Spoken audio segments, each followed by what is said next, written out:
Hi hello friends, welcome to ADM cinema the Last Breath movie review. ఈ వీడియోను ఒక like చేసి కొత్త వచ్చిన వాళ్ళైతే మన ఛానల్ని సబ్స్క్రైబ్ చేసుకోండి ఫ్రెండ్స్. మూవీ రన్ టైం వచ్చేసి 1 hour 36 minutes ఉంది. ఇది ఒక Hollywood survival thriller movie. Telugu dubbing అయితే బాగుంది ఫ్రెండ్స్. Cinematography okay.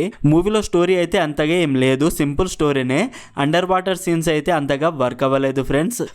షార్క్ అంటారు కానీ అక్కడ షార్క్ ని ప్రాపర్ గా చూపించారు. అండ్ మూవీలో రైటింగ్ కూడా చాలా స్లోగా ఉంది. ఇంకా మూవీ స్టార్ట్ అవ్వడం కూడా స్లోగా స్టార్ట్ అవుతుంది. క్యారెక్టర్స్ ని సరిగా రాసుకోలేదు.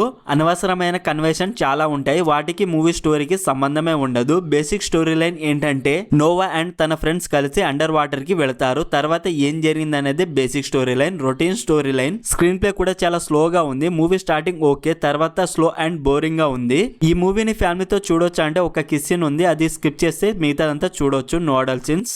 ఓవరాల్ ఈ మూవీ నాకైతే నచ్చలేదు ఫ్రెండ్స్. వేస్ట్ ఆఫ్ టైం అంతే. మరి మీరు ఈ మూవీ చూసుంటే మీకు ఎలా అనిపించిందో కామెంట్ చేయండి ఫ్రెండ్స్. అలాగే మన ఛానల్ కి సంబంధించిన వాట్సాప్ కమ్యూనిటీ గ్రూప్ అయితే ఉంది ఫ్రెండ్స్. అందులో new OTT movies release date and new movies update కూడా ఇస్తున్నాను. ప్లీజ్ చెక్ చేసి ఫాలో అవ్వండి. లింక్ బయోలో అండ్ కామెంట్ లో పిన్ చేస్తాను. ఈ movie streaming on prime video. మరిన్ని మూవీ రివ్యూల కోసం మన ఛానల్ ని సబ్స్క్రైబ్ చేసి బెల్ ఐకాన్ ఆన్ లో పెట్టుకోండి. Thank you.